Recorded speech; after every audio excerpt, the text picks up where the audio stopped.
Hola a todos, ¿cómo están? Mi nombre es Lesma, espero se encuentren muy bien. Yo como siempre muy contenta de poder estar un día más aquí con ustedes, muy agradecida de que me estén viendo donde quiera que se encuentren.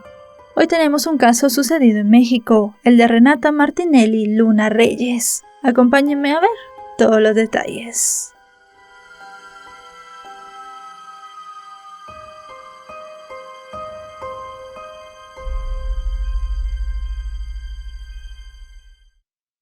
Renata Martinelli Luna Reyes nació el 22 de julio de 2007 en Neza, en el municipio de Nezahualcóyotl de México.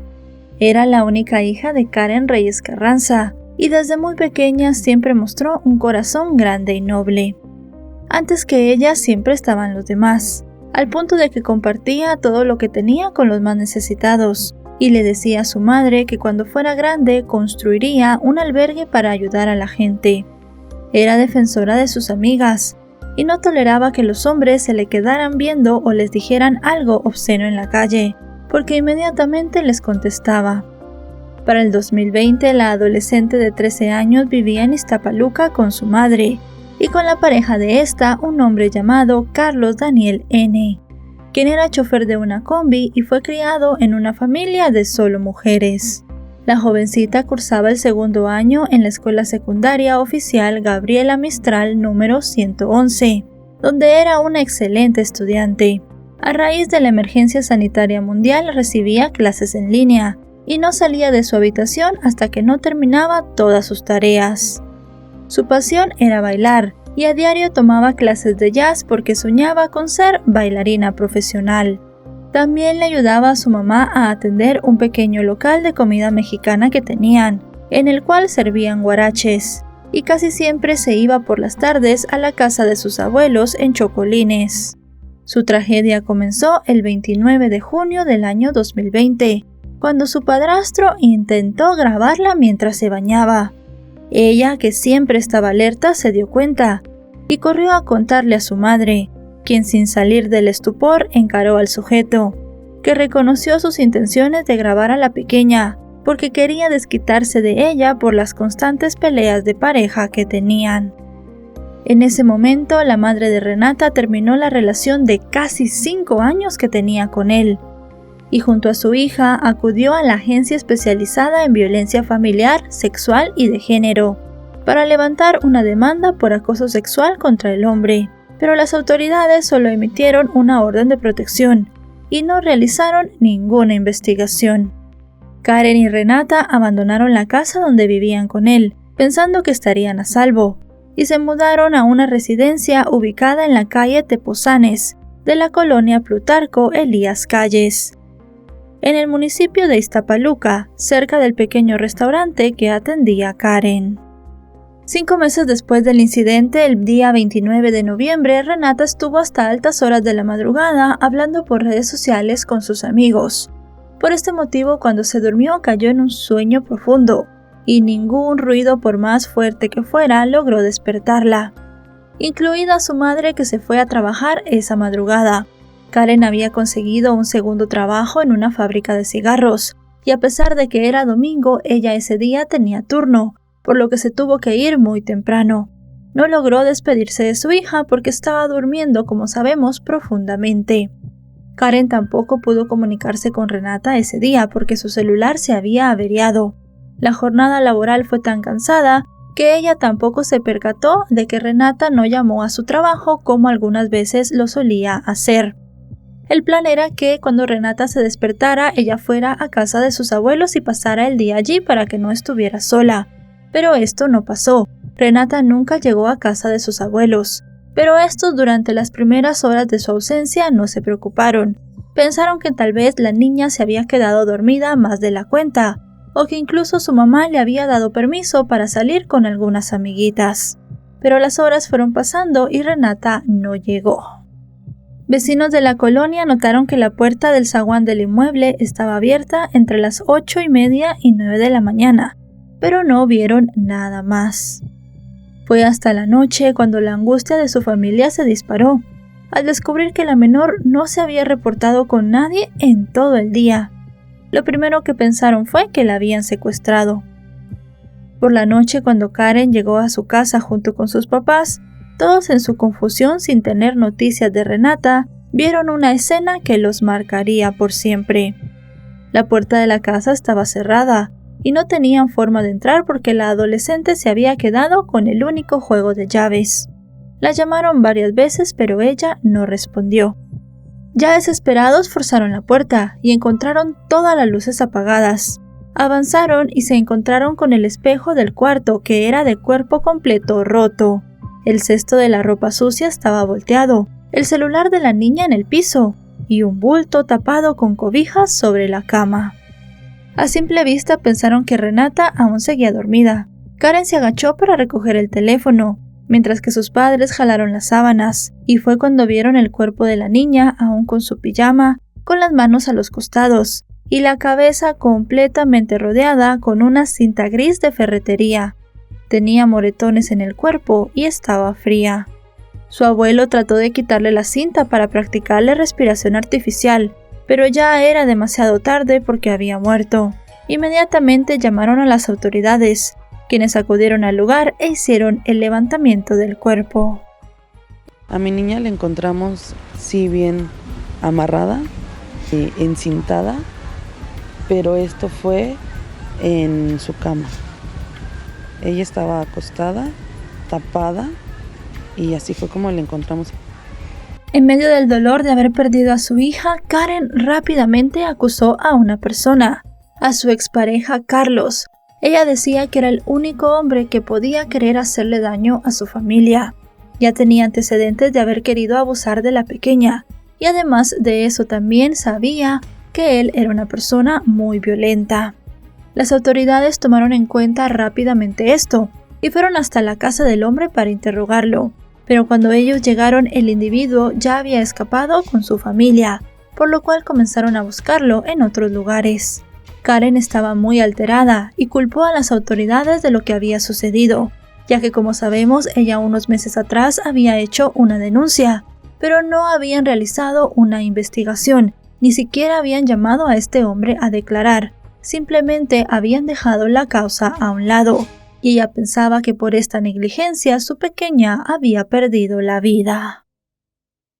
A varios días del asesinato de Renata, pocos eran los avances en la investigación, ya que las autoridades ni siquiera habían emitido una orden de aprehensión contra la expareja de Karen. Para ese momento se habían realizado 3 peritajes en la escena, pero no habían logrado recabar evidencias contra el responsable. Luego del asesinato de la niña, sus compañeros de clase se movilizaron en las redes sociales con el hashtag Justicia para Renata y convocaron distintas marchas, las cuales fueron encabezadas por Karen y su hermana Dulce Reyes. También participó su primo Damián, quien aseguró que con la muerte de la niña le habían arrancado un pedazo de su alma. Las protestas fueron reseñadas por los medios de comunicación locales, y gracias a la presión mediática fue que las autoridades comenzaron a trabajar en el caso. En el exterior de su domicilio, la familia Reyes pintó un mural en memoria de Renata. En el interior seguía intacto el altar para recordar su vida. Por encima de todo sobresalía una fotografía con un mensaje que buscaba aliviar el dolor, el cual era el siguiente: Hoy tu luz se apagó en la tierra para alumbrar desde el cielo. Un ángel nunca muere. Sus familiares se tatuaron en el brazo un ángel con alas con el nombre de la pequeña, para honrar su memoria y recordarla para siempre. Los días seguían pasando y la familia seguía pidiendo justicia. En esta misma línea, el 7 de marzo de 2021, Karen junto a miles de mujeres participó en la concentración para celebrar el Día de la Mujer, convocada por la colectiva Libertad Morada Iztapaluca, la cual marchó hacia las distintas dependencias municipales para exigir justicia por los feminicidios ocurridos en el país. A la actividad se unieron decenas de niñas, a las que el asesinato de Renata impactó sus vidas. A pesar de todos estos esfuerzos de la familia de Renata por conseguir justicia para la menor, no lo consiguieron rápidamente. Pasaron 7 meses y la carpeta de investigación seguía sin avanzar. El caso parecía estar en el limbo y nadie tenía respuestas para la familia. La fiscalía no avanzaba y no podía responderles a sus preguntas, y ellos seguían exigiendo justicia por la pequeña. Pero con el paso del tiempo comenzaron a perder las esperanzas. Creían que Renata se iba a convertir en una estadística más, una mujer más asesinada sin obtener justicia. Y es que en esa época en México estaban siendo asesinadas muchas mujeres. Para muchas personas fue una época muy difícil en el país y también para el gobierno que estaba en ese momento. Las cosas seguían sin avanzar para la familia de la chica, y su madre perdió su casa y su trabajo. Todo esto para concentrarse al 100% en encontrar al asesino de su única hija. El 3 de octubre de 2021, madres y familiares de víctimas de feminicidio y desaparecidas, así como activistas y organizaciones de la sociedad civil, se concentraron en la Glorieta a Colón, renombrada como Glorieta de las Mujeres que Luchan, para exigir justicia y mostrar la crisis por las desapariciones, feminicidios y violencia que el actual gobierno no había logrado parar. Los manifestantes exigieron hablar con la alcaldesa Marisela Serrano, quien los recibió en el Cabildo, donde la funcionaria se comprometió a brindarle seguridad a Karen, ya que todavía el asesino de su hija estaba en las calles. Karen declaró que a pesar de haber denunciado en junio de 2020 el acoso por parte de su expareja en contra de su hija, no hubo seguimiento ni protección para la víctima. Además, en el expediente del caso del feminicidio de Renata, las autoridades no incluyeron como antecedente dicha demanda previa, por lo cual el implicado fue descartado para presentarse a declarar. Hace 5 meses levanté una demanda, sí, porque este tipo quiso grabar a mi hija en el baño, ante la Amperis, sí, y no le dieron seguimiento. Ellos no fueron ni para buscarlo, ni para llamarlo a testiguar, para nada. Días después de esa protesta, el Poder Judicial al final giró una orden de captura contra el sospechoso, quien finalmente fue detenido 2 meses después, el 26 de diciembre de 2021. Su captura se logró en la región de los volcanes de Acameca, cuando viajaba en una camioneta con su familia. La captura se dio cuando el vehículo de Carlos fue detenido por la policía en un control de rutina. Cuando le pidieron sus documentos y los verificaron en el sistema, se dieron cuenta que el hombre tenía una orden de captura, por lo cual fue llevado al Centro de Readaptación Social de Huitzilcingo para que comenzara su proceso. 2 días después, el 28 de diciembre, se hizo la primera audiencia en los tribunales de Huitzilcingo en Chalco. Los familiares de la víctima fueron llamados a estas audiencias. Por primera vez después de muchos meses, Karen tuvo frente a frente a su expareja, el principal sospechoso del asesinato de su hija. Ella aquí estaba dispuesta a hacer lo que fuera para que se hiciese justicia. Y también quería que el hombre dijera lo que le había hecho a su hija y aceptara su culpa. Las audiencias comenzaron con la fiscalía. Aquí dijeron que tenían varias pruebas en contra de Carlos. Primero, evidentemente, el acoso que él ya había hecho en contra de Renata unos meses antes de su asesinato. Pero además tenían una prueba genética. Se había encontrado ADN en el cuerpo de Renata, y este se había comparado primero con el padre de Carlos, el cual había dado una gran coincidencia. Evidentemente era ADN de su hijo. También se habló un poco de lo que había sucedido el día en que Renata fue asesinada. El Ministerio Público estaba seguro de que este hombre conocía la rutina de la niña, sabía bien a qué horas trabajaba su expareja y cuándo se quedaba ella sola en la casa. Así que Carlos aprovechó que Karen ese día salió muy temprano a trabajar. Entró en la casa y sometió a la pequeña Renata. Le puso la cinta adhesiva en la cabeza y luego de eso abusó de ella para terminar asfixiándola. Después huyó del lugar esperando que no lo descubrieran. Obviamente él no sabía el espíritu de lucha que tenía Karen y de todo lo que ella y sus familiares harían para que él terminara tras las rejas. Aunque había muchas pruebas, la juez de control determinó otorgarle una ampliación de plazo de 144 horas al acusado, para determinar si sería vinculado a proceso o no. Por su parte, la madre de Renata declaró ante los medios que estar en la sala penal y escuchar nuevamente cómo ocurrieron los hechos la hacía revivir el dolor de no tener a su pequeña niña. Dijo que su expareja tuvo una actitud de burla y cinismo durante la audiencia, y jamás mostró un solo ápice de arrepentimiento.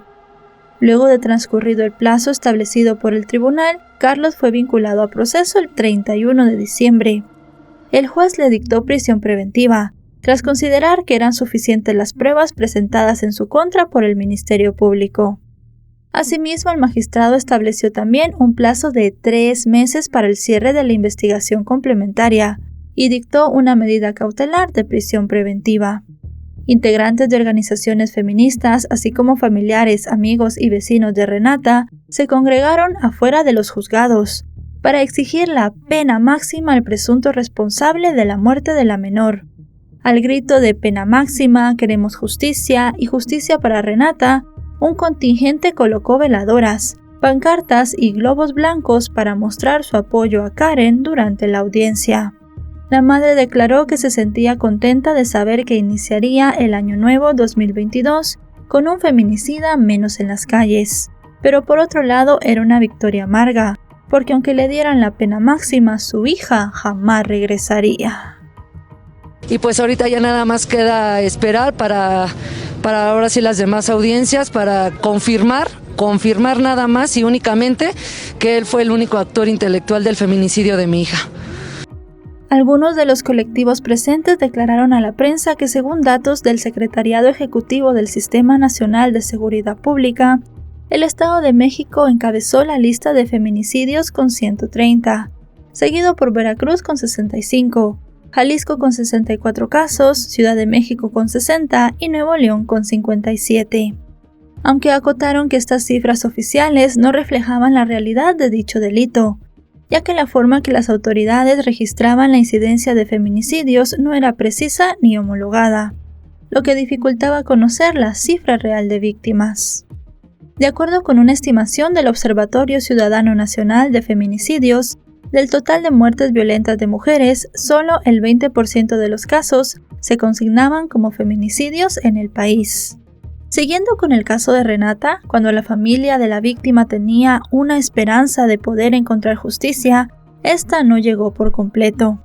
Pues el domingo 16 de enero de 2022, Carlos Daniel, de 35 años en ese momento, fue hallado muerto dentro de su celda, en el Centro Penitenciario y de Reinserción Social de Huitzilcingo, al oriente del Estado de México.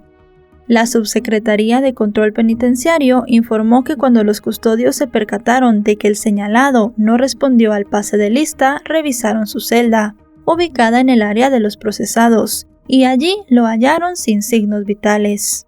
Su cuerpo estaba envuelto en una cobija entre el retrete del baño y la pared del calabozo. El hombre fue llevado a la enfermería de la cárcel, pero cuando llegó ya estaba muerto. Según el certificado de defunción emitido por el médico de guardia, no tenía marcas ni lesiones visibles en el cuerpo. Sin embargo, según el informe forense, él había muerto por un edema cerebral secundario, a causa de una asfixia mecánica por estrangulamiento. Luego de que el hombre fuese declarado legalmente muerto, las autoridades comenzaron con la investigación en el centro penitenciario para determinar qué había sucedido. Era poco creíble que él se hubiese quitado la vida, más que todo por la forma en la cual el cuerpo había sido encontrado envuelto en la manta. Comenzaron a hablar con distintos presos sobre lo que ellos podrían haber visto y también cómo habían convivido con Carlos los días previos a su muerte, pero ninguno de ellos dio grandes detalles al respecto. Cuando Karen se enteró, dijo que lo había hecho por los medios de comunicación y comentó que no tenía detalles de cómo había sucedido la muerte del hombre, que no sabía si él lo había hecho por la culpa o si algunos presos del penal habían cobrado venganza por Renata. Sea como sea, varias asociaciones feministas pidieron que por favor se investigara muy bien qué había pasado. Pensaban que la muerte de Carlos era muy extraña y estaban decididas a que se hiciera justicia por Renata.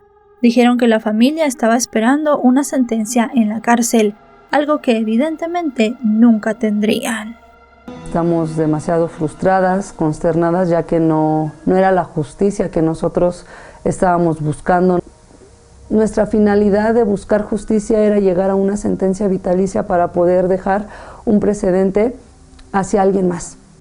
Unos días después, Karen afirmó que la fiscalía le reportó que el cuerpo no presentó signos de violencia y que por eso se había determinado como una muerte natural. Señaló que no quería adelantarse a especular si había sido un asesinato, si él se había quitado la vida o si había pasado algo más, así que quería esperar a los resultados de las investigaciones para saber las causas exactas de la muerte.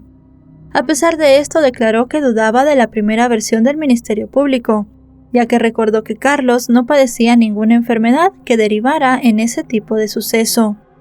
Exigió a las autoridades esclarecer la muerte del hombre, así como el crimen de su hija, y que cumplieran con la reparación del daño. Hizo un llamado a las autoridades para que no dieran carpetazo al caso de Renata, cuya fecha máxima para recabar información en contra del acusado vencía en marzo de ese año. Solicitó que se hicieran los exámenes necesarios, que comprobaran si el sujeto había sido el homicida de su pequeña, porque había fallecido con una presunción de inocencia. 3 meses después, familiares y allegados de la adolescente conmemoraron el Día del Niño para recordarla en la colonia Chocolines. El evento se llevó a cabo frente al memorial de la pequeña, donde se podía ver su rostro. Posteriormente, el 25 de julio, 3 días después del cumpleaños número 15 de Renata, su mamá, tíos, primos, abuelos, conocidos y colectivos feministas reemplazaron una fiesta tradicional por varias conmemoraciones en el Panteón. Además, pintaron un tercer mural de ella, justo en la esquina de las calles Escalerillas y Cordobanés, de la colonia metropolitana en el municipio de Nezahualcóyotl, el lugar que la vio crecer antes de ser asesinada. El primer mural de la adolescente fue plasmado en Iztapaluca, cerca de su casa, mientras que el segundo fue sobre la carretera federal México-Puebla, junto a los rostros de otras víctimas de feminicidio. Su madre explicó que dicho mural tenía como finalidad que el caso de su hija no quedara en el olvido y que su recuerdo trascendiera. El artista urbano y muralista Microne fue el encargado, como en las 2 ocasiones anteriores, de plasmar a Renata, en la colonia donde pasó mucho tiempo con sus primos y momentos inolvidables de su infancia. La casa donde fue pintado este mural perteneció a su bisabuela. Allí crecieron sus abuelos, y aunque su domicilio ya estaba en Iztapaluca, cada fin de semana visitaba ese hogar con su madre. Karen explicó que para sacar adelante a su hija trabajaba en esa, por lo que le resultaba más accesible que Renata estuviera en la casa que era de su abuela, donde era la consentida. Ese mismo mes de julio se realizó la última audiencia para el caso de la niña de 13 años, en la cual se presentó el acta de defunción de Carlos, la cual especificaba que la causa de muerte fue un edema cerebral secundario, a causa de una asfixia mecánica por estrangulamiento. Con el proceso penal ya no era posible hacer nada, pues no había otra manera de garantizar el acceso a la justicia para la niña y su familia. Solamente quedaba pendiente la reparación integral del daño.